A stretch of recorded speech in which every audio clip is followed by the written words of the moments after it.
Morning, peeps. Time to put in my 2 cents. This morning I pulled 2 cents out of my jeans when I was going to change pants, and I thought I better double check just to make sure I didn't miss anything. And when I reached my hands back in there for a third time, I found 2 more cents. It's a miracle. Now I know what you're thinking. You just missed them, you dumbass. That's not the point. I did miss them, but God gave me the ability to find them if I put in the work. Laziness does not pay off, people. If you want to get somewhere in life, you gotta put in the work, and you gotta trust God. If you're experiencing fear, anxiety, things that at original sin, then you're not trusting God, are you? You're not trusting your father. You're not honoring your mother and your father the way you should be. Maybe I'm just talking to myself here, but I think it's a valid argument, something to chew on. Growing up, I was bullied for my faith a lot. It wasn't a one-time thing. It was constant. They took God out of schools. But the problem with taking God out of schools is everybody defines words a little bit differently.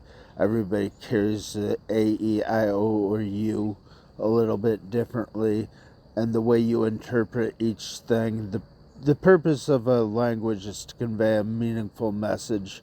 And if you can't convey what you're trying to say, then you're just causing confusion, which is also rooted in original sin. I'm a theologian, I can say that. What's your profession? I'm not even coming from the Bible. Let's look at Matthew, Mark, Luke, and John if we're coming from the marvelous world of the Bible. Let's look at the Sermon on the Mount, the Beatitudes in specific. These are the promises God gives to us if we trust, if we believe, if we have faith.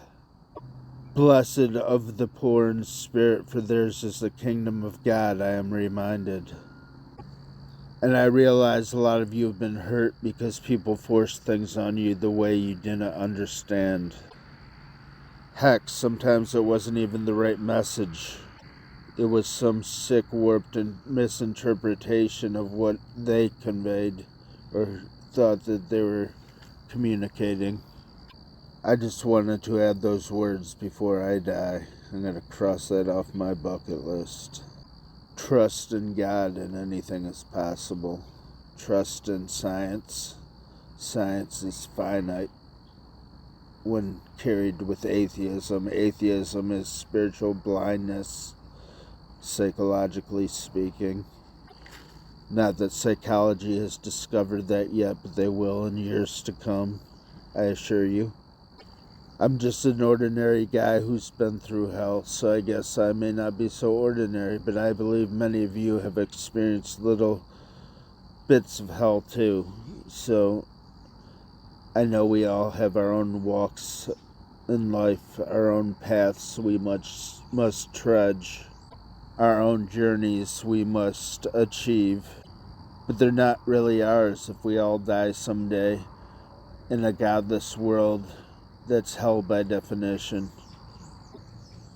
I'm sorry for anything anybody's ever done to hurt you. I'm sorry for anything I've ever done to hurt you. But in conclusion, trust God and everything will be alright. I promise, and I don't break promises.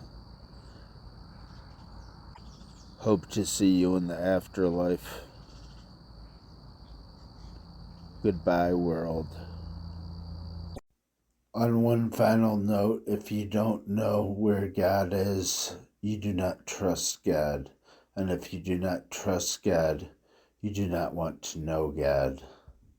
But if by some miracle you decide you want to get to know God and you want to get rid of your fear and heal from within, as I had suggested, goodbye world, hello God. The second part you couldn't hear because you were spiritually blind. But you came back, you kept listening, you put in the work. God works in mysterious ways. Have a blessed day. This is Michael Salmo signing out.